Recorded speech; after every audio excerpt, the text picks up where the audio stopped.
नगर परिषदेच्या निवडणुका झाल्या. प्रत्येक पक्षाने पैशाचा पाऊस पाडला. ज्या मोदींना, ज्या फडणवीसांना बघून लोक भाजपमध्ये जातात, त्यांना सुद्धा निवडणुका त्यांच्या चेहऱ्यावर निवडणूक जिंकता आलेल्या नाही. सगळ्यांनी पैसे वाटले. सांगा, तुमच्या नगर परिषदेच्या क्षेत्रामध्ये मताला किती हजार रुपये दिले? माझी माहिती आहे 8,000 रुपयापर्यंत एका मतदाराला, एका मताला पैसे वाटले गेले. आणि ज्याच्या घरात 5-6 जर मतदार असतील, उमेदवारांनी पाऊस पाडला, पैसे दिल्याशिवाय लोकांनी मतदान सुद्धा केले नाहीत.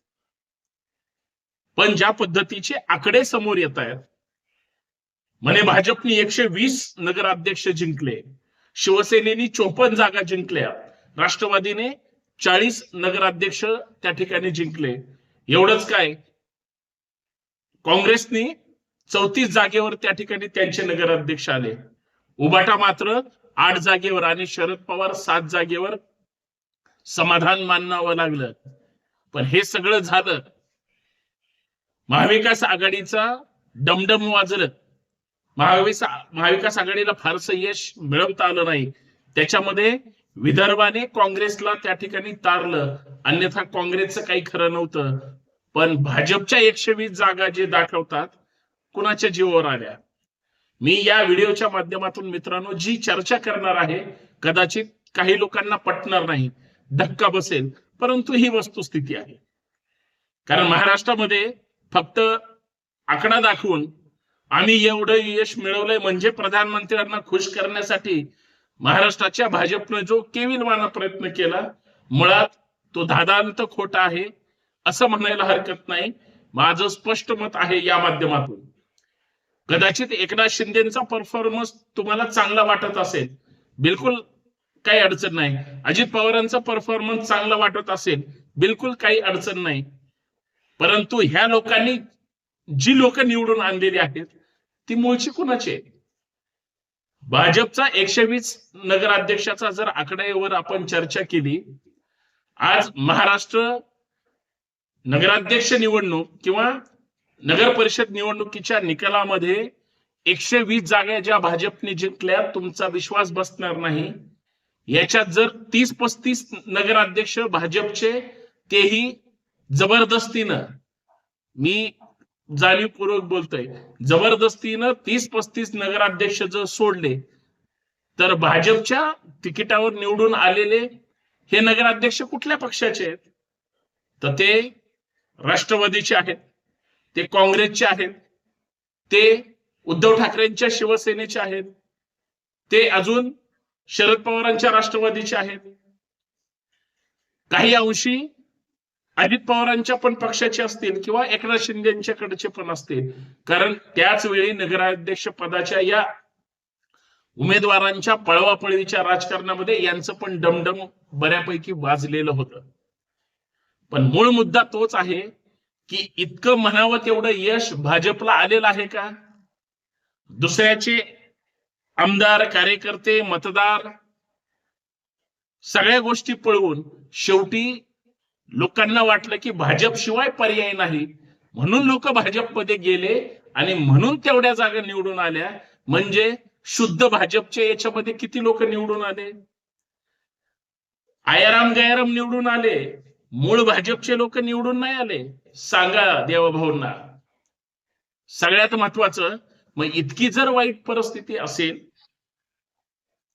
तर मग देवाभाऊंनी, भाजपनं एवढं यश मिळवलं, रवींद्र चव्हाणांच्या प्रदेशाध्यक्ष पदाच्या या सगळ्या याच्यामध्ये त्यांनी एवढं यश मिळवलं म्हणण्याचा नैतिक अधिकार अजिबात नाही, अजिबात नाही. त्याचं कारण आहे, हे यश भाजपचं नाही, भाजपची जी लोक निवडून आलेली आहेत ते यश उद्धव ठाकरेंचं असू शकतं, शरद पवारांचं असू शकतं, किंवा काँग्रेस म्हणजे गांधी किंवा त्या सपकाळांचं असू शकतं, राज ठाकरेंचं असू शकतं, किंवा एकनाथ शिंदे अजित पवारांचं असू शकतं. का?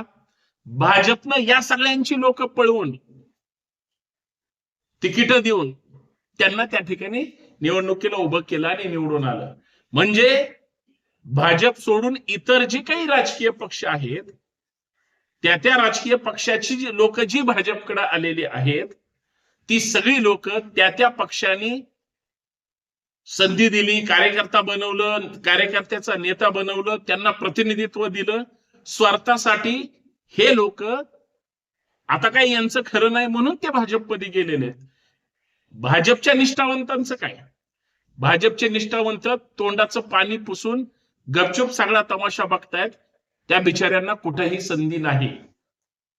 कित्येक नगरसेवक फोडले भाजपने, ते सगळ्या पक्षांचे फोडले. शेवटी एकनाथ शिंदे साहेबांचे सुद्धा नगरसेवक ठाण्यापासून इतर ठिकाणचे सुद्धा फोडले. वस्तुस्थिती आहे की नाही? मग इथं भाजपचा विजय झाला कशावरून? म्हणजे दुसऱ्याच्या जीवावर जर हे आमचे 120 झाले असं म्हणत असतील, हे अत्यंत दुर्दैवी आहे. ही गोष्ट वस्तुस्थिती खरी आहे की नाही? मग भाजपचा विजय कसं काय? 2 नंबरला कुठला पक्ष आहे? शिवसेना. अर्थात एकनाथ शिंदे साहेबांनी जे शिवसेनेला 54 जागेचं नगराध्यक्ष पदाचं यश मिळवलेलं आहे, ही पूर्ण उद्धव ठाकरेंची शिवसेना फोडून एकनाथ शिंदे साहेबांचं यश आहे. त्यांचं स्वतःच आहे का?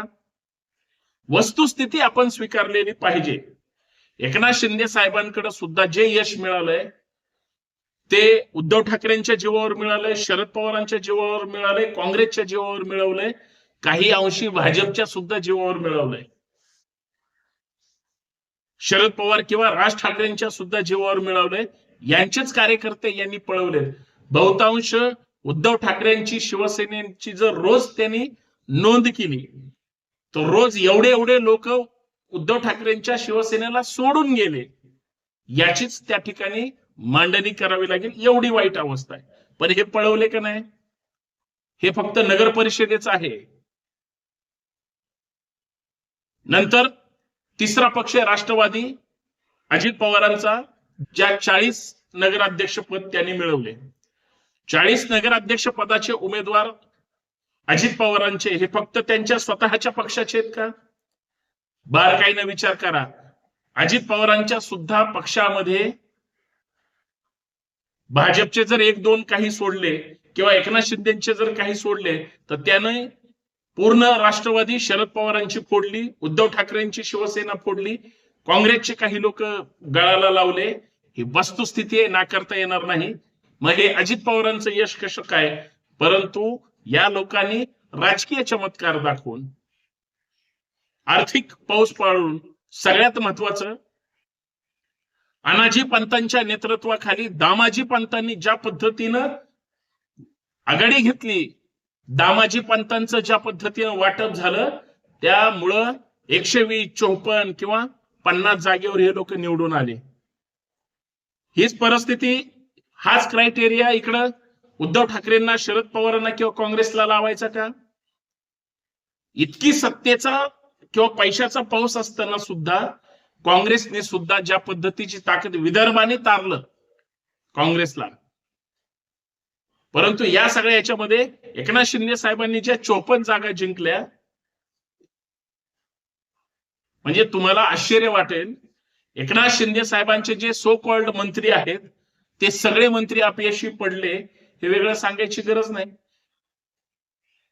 महायुतीतल्या सत्ताधारी तिन्ही पक्षांच्या आमदारांची संख्या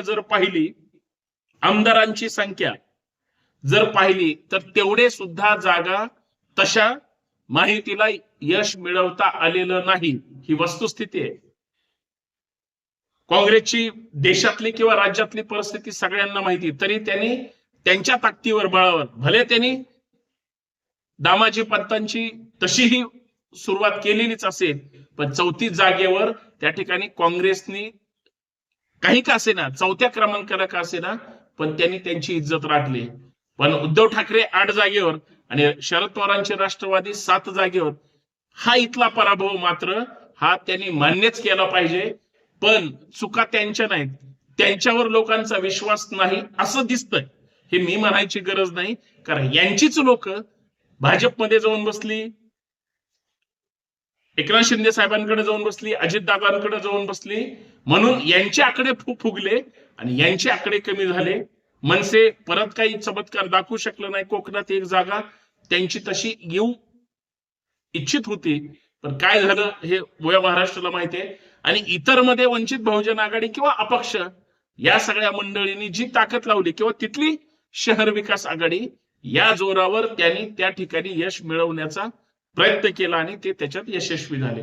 पण या सगळ्या मुद्द्यांवर जो काही 120चा आकडा फुगवला जातो, 54चा आकडा शिंदेचा किंवा 40चा आकडा पवारांचा, हा सगळा आकडा अनाजी पंतांच्या आशीर्वादाने, दामाजी पंतांचा एकंदरीत चमत्कार आहे. कारण प्रत्येक नगर परिषदेच्या शहरातील उमेदवारांना ज्या पद्धतीनं पैशाचा पाऊस पाडला गेला उमेदवारांकडून, 5-8 हजारापर्यंत रेट फुटला होता, तो हा चमत्कार आहे. ती ही आकडेवारी लोकांनी सगळ्याकडून पैसे घेतले, लोकांना जेवढं मिळालं ते मिळालं, लोकांनी घेऊन टाकलं.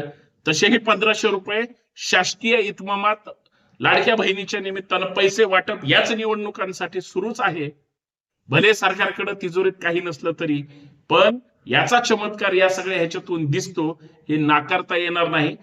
तरी सुद्धा जिवंत विचारांचे प्रामाणिक लोक आजही असल्यामुळं चांगल्या निष्ठावंतांना अर्थात प्रामाणिक लोकांना सुद्धा निवडून दिलं, भले ते अपक्ष का असेना.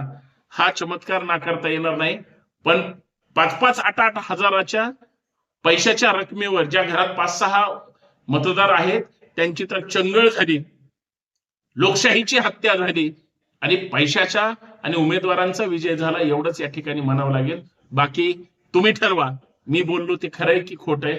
विनंती एवढीच आहे की हा व्हिडिओ जास्तीत जास्त शेअर करा, जास्तीत जास्त चॅनल सबस्क्राईब करा, लाईक करा, कमेंट करा. जय शिवराय. धन्यवाद.